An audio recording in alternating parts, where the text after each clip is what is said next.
The IS-5 is a Soviet Tier 8 premium heavy tank. The development of the vehicle was started in 1949 by the Design Bureau of Chelyabinsk Kirov plant, under the supervision of Joseph Kotin. In 1950, a production batch of 10 vehicles was launched. After the vehicle underwent all trials and received upgrades, it was adopted for service in 1953 under the designation of IS-8. In World of Tanks, the IS-5 is a premium reward tank for the Clan Wars campaign, but let's see how it fares in some gameplay.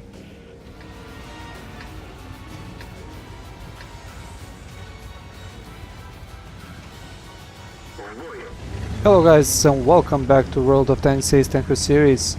As you can see, today we'll be driving the IS-5. Actually, this is one of those premium tanks that you can get if you are playing Clan Wars and if you are playing the campaigns, and you know that one of those campaigns is currently in World of Tanks. So yeah, this was the reward tank for, I believe it was maybe a year ago or something like that. The IS-5, it is basically the IS-8 tank at Tier 8 with a couple of key features that are different, and we are going to be seeing them in this replay. So driving the IS-5 for us is D4rkBlue, and he's going to have a great game here on this side of the map. So stay tuned and take a look at what we can see from this replay about the tank and about the positioning and some other things that you should probably know when you are driving this one. So yeah, if you have this tank, you may have known some of the features of this tank. So the armor is 120mm at the front, 201mm at the cupola from the front, so basically same as the stock IS-8.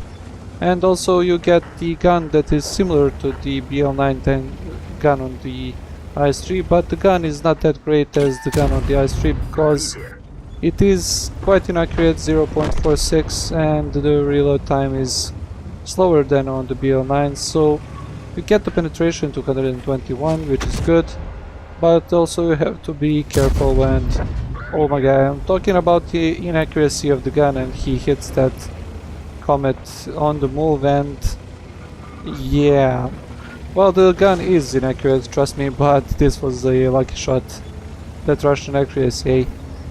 So I'm talking about the tank.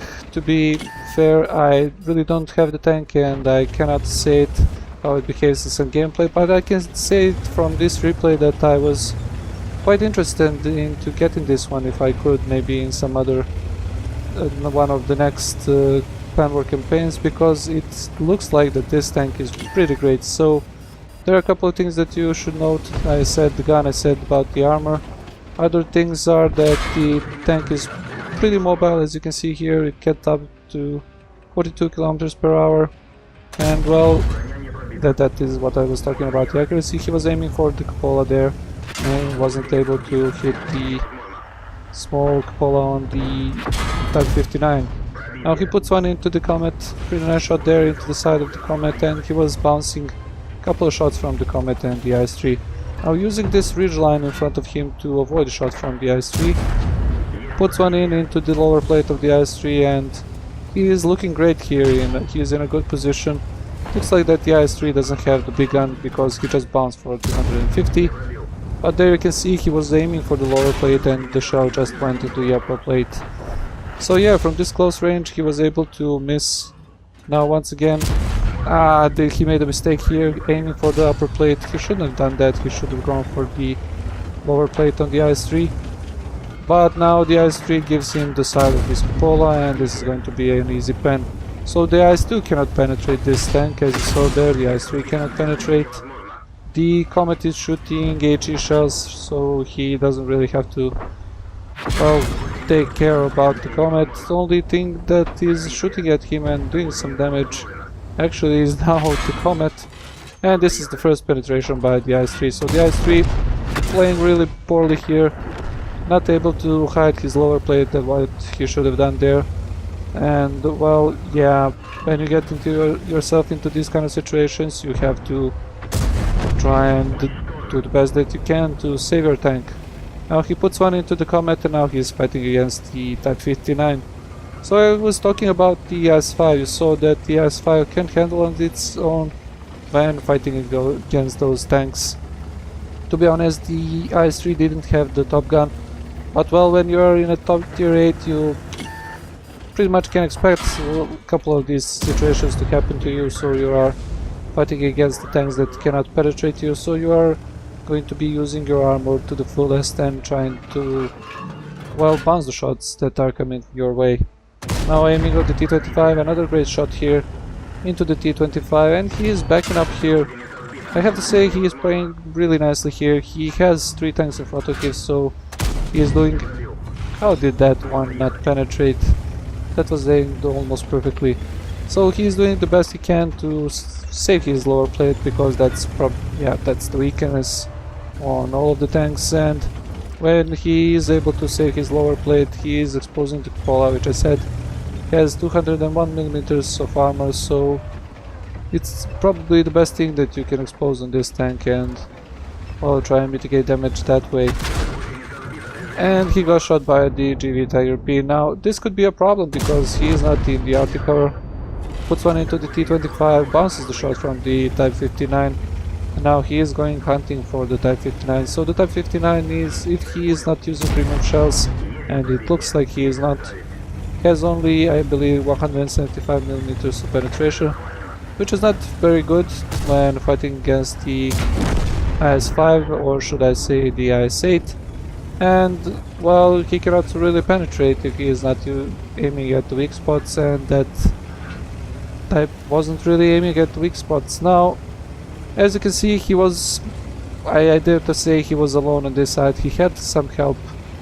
Some of the friendly tanks were fighting on the A line, but he was able to clear out this side, and now he is hunting for the rest of the enemy tanks. So he is hunting for the IS-2, cannot find the IS-2 unfortunately here, but he finds another tank, that's the T-28 HTC, and well, he has to do a lot if he wants to win this one, because there is, how much is that, 7 enemy tanks, or should I say 6 enemy tanks, and I believe he was in just a moment, just a fraction of time there, he was 1 versus 7, so he is looking at a Colobanos medal, but this is going to be really hard to win. So what he should do here probably is just fight the tanks one by one, get some distance between him and the other tanks. He's aiming for the IS-2. A great snapshot there. I'm not really sure how he is getting these shots in, because the tank is really not that accurate, and the aim time is, I believe, 2.9 seconds, so oh, he gets shot by the GD Tiger P once again. But he is still able to get those shots into the targets, and then he has the HTC behind him, so he needs to be really careful here. If he wants to survive this one, he needs to move all the time, because artillery and stuff, but he has that nasty HTC T-28, and he has the AMX AC-46. Surely he cannot survive this, but the AMX dumps the shot and he gets one into the AMX. Now he is using this cover to get into the cover against the T-28. He reloads faster, he is using, and it ends prematurely. Yeah, the artillery, that's a GG, and let's take a look at the post-game stats. As we can see, Dark Blue had a pretty decent game here. He got a couple of medals like Duelist, Fire for Effect, High Caliber, Top Gun, and of course the Mastery Badge Ace Tanker. On the team score sheet we can see that he did over 5,700 damage, 7 kills and 1,015 experience in a loss. On detailed report we can see that he fired 22 shots, of which 22 hit the target and 18 penetrated. And he was also able to bounce 20 shots and 2,270 damage total. Also, with the standard account he was able to score 45,000 credits, even though he lost this game. So as always, at the end of the game we just take a step back and see what we saw in these replays. Now we saw an excellent use of the IS-5 tank. To be honest, not many players can get this one. If you're not playing Clan Wars and you're not really interested in that kind of things, I'm sorry to say that you weren't able to get this tank in the past. In this particular replay, Dark Blue did his best to try and win this one, but at the end he wasn't really able to because he got shot down by the artillery. And that's one of the things that I really want to address in this replay, because as it happens, RNG is one thing that can make or break your game. So Dark Blue was quite unlucky there to get shot down by the artillery. If he only had just a little bit more time to get to the artillery and finish it first, he maybe would be able to win this one against the other players. So this replay is only going to show us that removing the RNG at the end of the game is pretty important, and whenever you have the opportunity to remove the RNG from the game, you should do it. Nevertheless, Dark Blue did everything that was in his power, but unfortunately he wasn't able to win this one.